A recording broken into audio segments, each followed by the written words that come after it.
Hello guys, so kailangan kong i-voice over kasi kasi may sick background. So ayun na nga. So dahil ang video na ito ay kinunan ko noong kasagsagan ng winter storm dito sa Kentucky. So kung makikita nyo naman ang kapal-kapal ng snow. Tapos ang snow na ito ay may halo pang ice. So kahit na may snow, is kailangan naming lumabas. So, ayun.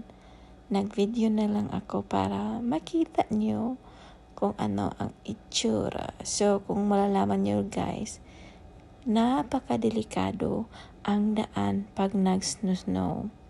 Kaya, dito, kailangan may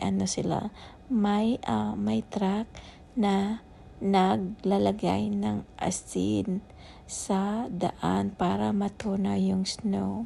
Ibang klaseng asin ha, hindi yung asin na kailangan natin gamitin sa pagluluto. Ibang klaseng asin na pangpatunaw ng snow para hindi siya madulas. So kung makikita nyo yung daan, napaka-clear yung daan ng kalsada. Tapos sa kabila is wala dahil yan nilalagyan yan ng asin. So ayun na nga, binabaybay namin yung daan. Kung makikita nyo ang kakapal ng snow sa gilid, pero samantalang sa may kalsada is napaka-clear dahil nga nilagyan yan ng asin. So ayan, habang binabaybay natin yung daan is ito yung ilog, may ilog. Minsan pag nag-snow yung ilog is tumataas yung tubig. So ayun na, kung makikita nyo, ayan, binabaybay lang namin kung lahat ba ng daan is clear. Kung baga kasi highway ito siya so maraming taong bumibiyahe dito kaya clear. Kung makikita nyo, yun yung truck na sa ibang lane, yun yung nagpapala, kumbaga nagpapala siya para matanggalin yung snow.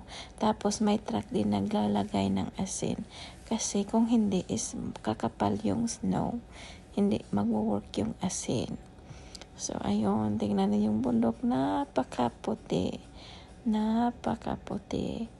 Tapos kasi sa snow siya. So ayun, maraming mga biyahe kahit na mag-snow.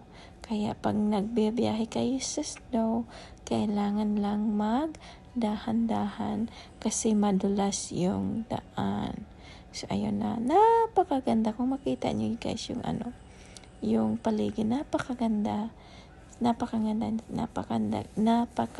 niyang tingnan. Hindi nakakasawang tingnan. So ayun, binabaybay lang namin yung daan.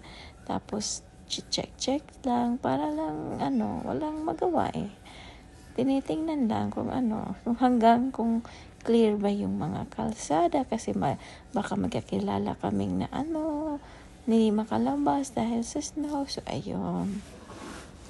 So, nako, ang hirap mag-voice over nito. Napakatagal-tagal naman. Ano ba yan?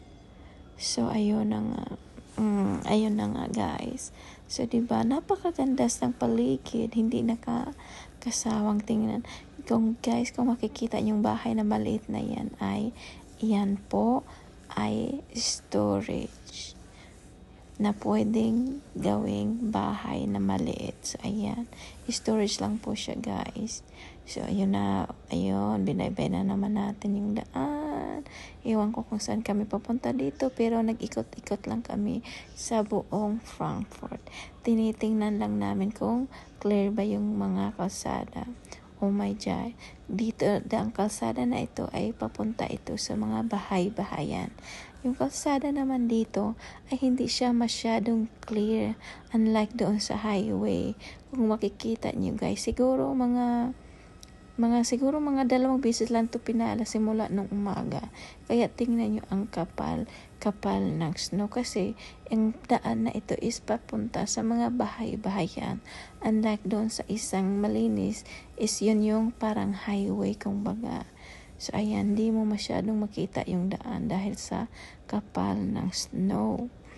So diba, kaya napakadelikado pag bumibiyahe ka ng may snow kasi madulas. Kaya kung pwede lang, huwag nang lumabas pag snow. Maliban na lang kung ang sasakyan nyo ay may mga naka 4-wheel drive na pwede sa snow. So, ayun na nga, tinitingnan na natin kung ano pa yung makasalubong natin. Pero kung wala kayong choice guys, dahan-dahan lang pag hindi naman naka 4-wheel drive ang inyong mga sasakyan.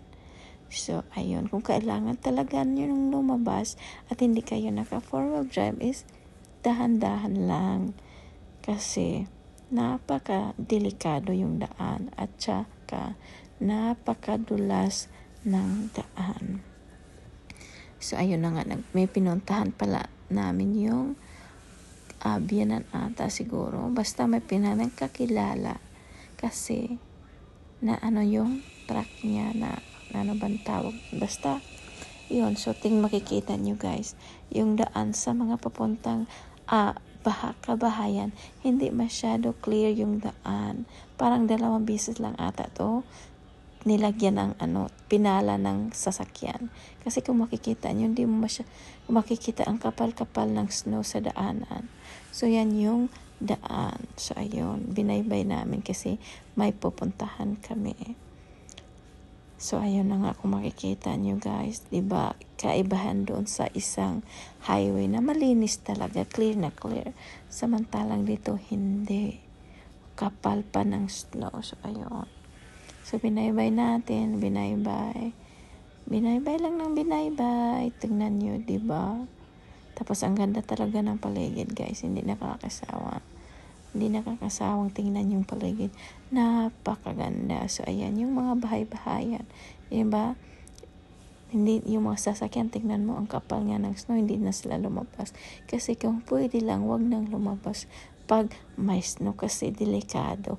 Unless na lang kailangan lumabas. So, ayun. Pinuntahan namin ang kapal yung daanan. Yung daanan, di mo na makikita. Kasi sa kapal ng snow. So, ayun, diba? Tingnan nyo naman, ang kapal ng snow. Oh my goodness. Ito yung kasagsagan ng winter dito sa Kentucky na may halo pang ice. So, ayun, diba? Napakaganda talaga, guys. Napakaganda ng snow. Hindi nakakasawang tingnan. So, ayun na siya. Napakaganda. So, buti na lang matapos ko na tong voice over Yay! Salamat sa panonood ng aking mga video na walang ba tawag nito? Walang katuturan. Basta lang may maipost. Wala lang. So, salamat guys. Pasiki-subscribe na lang. Ano ba yan? Di pa pala ako natapos sa voice over. May ilang minuto pang natira. So, ayan. Kasi di ba ang ganda guys? Tingnan nyo naman. Nakikita. Hindi yan filter. Mismong kasagsagan nag-snow talaga yan guys. Kung makikita nyo. Tuwing nangyari? Nalaglag yung cellphone ko. Natiwarik. Basta, bahala na siya. So, diba?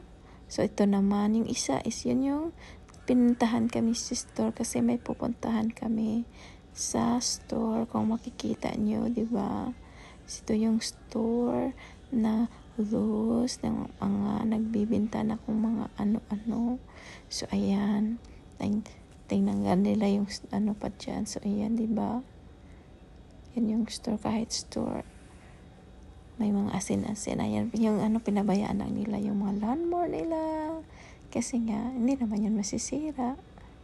Ewan ko lang. Hindi naman siguro kasi iniwanan lang sa labas So, ayun. Binaybay namin ng binaybay. Ayun. Oh my God. Hanggang dito na lang ang aking voice overs, guys. Salamat ulit sa panonood. Tinamad na akong mag-voice over. Basta, yun lang. Bye-bye. Thank you for watching. Kayo na bahala. Wag